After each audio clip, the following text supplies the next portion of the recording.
What's up, everybody? It's your boy Rip back at you with another episode of Wednesday Wisdom. You guys get to catch me in a candid form today. I just rolled out of bed in my joggers, just chilling, bumming right now. With that said, I wanted to talk to you guys this week briefly about learning to realize your emotions and the emotional state that you're in, and just kind of being conscious about that. Because this week, as I was scrolling through my Facebook timeline, you guys know the second round of the presidential debate went on this week, and as the presidential election comes closer, I'm starting to notice a lot of people on Facebook are really emotional. You know, they're really posting a lot of hateful and stuff against the opposing candidate, simply because they're emotional. They're in their emotions, and they simply don't like the way that the candidate, they don't like something that the candidate said, something that the candidate did.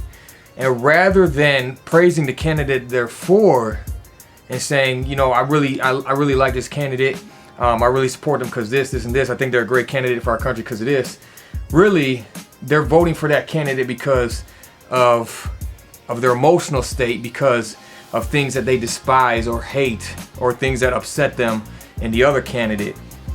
So I got to thinking, and this isn't just with the presidential debate or election.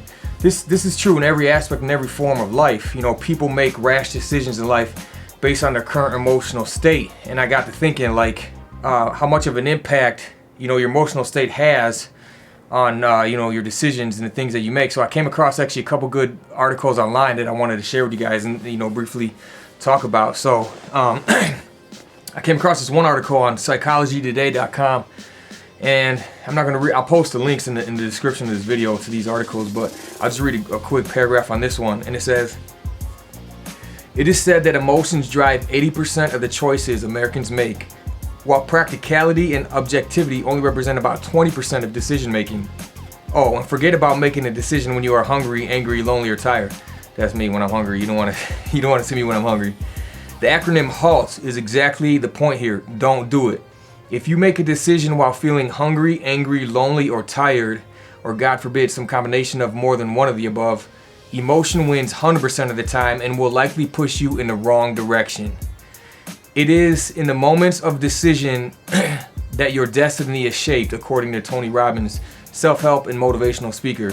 So if that's the case, and the next article is on Inc.com, and it says 4 ways your emotions can screw up your decisions. And without reading the whole article, I just kind of wanted to talk about the 4 emotions that can screw up your decision that they outline in this. And again, this article will be on the description of the video, so you can check it out too.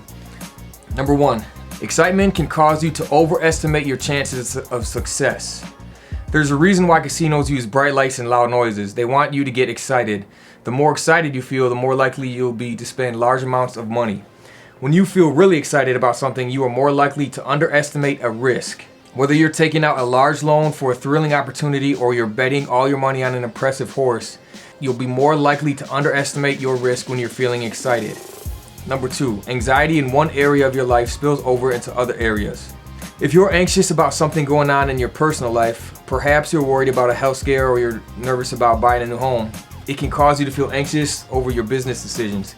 Even though the situations are completely unrelated, research shows you'll likely have trouble separating the two. Anxiety over one specific issue can linger. When you're feeling nervous, you may refuse to create change, or you may struggle to make decisions. As a result, your thinking is likely to be clouded. Number 3, feelings of sadness can cause you to settle. Research shows you're likely to set your goals really low when you're feeling sad. In one study, participants were asked to sell various objects. Participants who felt sad set their prices lower than the other participants. Researchers suspect sadness led them to set the bar low in hopes that achieving their goal would improve their mood. Creating low expectations for yourself can prevent you from reaching your greatest potential. You may decide not to apply for that promotion, or you may not negotiate for what you want, all because you're feeling down. Number 4, anger and embarrassment can lead to taking a long shot. Intense emotions can lead to rash decisions if you're not careful. Anger and embarrassment may make you particularly vulnerable to high-risk, low-payoff choices. Researchers suspect intense uncomfortable emotions impair self-regulation skills. Of course, when you're feeling really emotional, your risk can become self-destructive. When those big risks don't pay off, your anger and embarrassment are likely to intensify. So basically, these articles are talking about the difference, finding a good balance between, you know, emotional and logical choices. And a lot of times people make choices based on their emotions rather than their logic. And some of you may know that women and men are completely different beings. Their brains compartmentalize things way differently. You know, women are emotional creatures and men are logical creatures. That's what makes us different, and that's what makes us, you know, make the decisions that we make in life. And but the key here is to really noticing your emotional state, noticing your emotions, and taking a step back and being able to realize, are you making the best decision, or are you just acting purely on strict emotion? You know, whether it's anger, disgust, hurt, you know, all sorts of negative emotions. You want to actually like be able to take a step back, look at yourself from the outside looking in, and say, you know, am I really making the wisest, most logical decision? Sometimes it's best to take a step back instead of reacting right in the moment, and giving it a little bit of time to let your emotions, you know, kind of settle a little bit, and then you can go from there. I mean, you know, that goes with everything, not just the stuff going on with the presidential election. I personally think that we can have better choices for both parties. I don't think they have the best choices, you know, in this election, as far as, you know, what's best for our country and what's best for our people. But, you know, we got to do. This is what we have. This is the hand we're dealt. And the best thing we could do at this time is really take a minute to not negate or completely suppress our emotions, because those are important. That's what makes us human. That's what makes us, you know, that's what makes life what it is, you know, is our emotional state. But sometimes we got to be able to take a look back, take a step back, and realize, oh, I'm feeling this. And be aware of that. Simply just being aware of your emotional state is a big step in the right direction for starters. You know, if you could be aware of that and be like, hey, I'm feeling this right now, and my decisions that I make might reflect this. That's when you're already one step ahead of the game. And, you know, just starting off by doing that, I think would be a big step. And that's kind of what I just wanted to talk to you about this week. I don't want to impose any political beliefs. You know, I don't, even at this point, you know, I kind of have my own indecisions as well.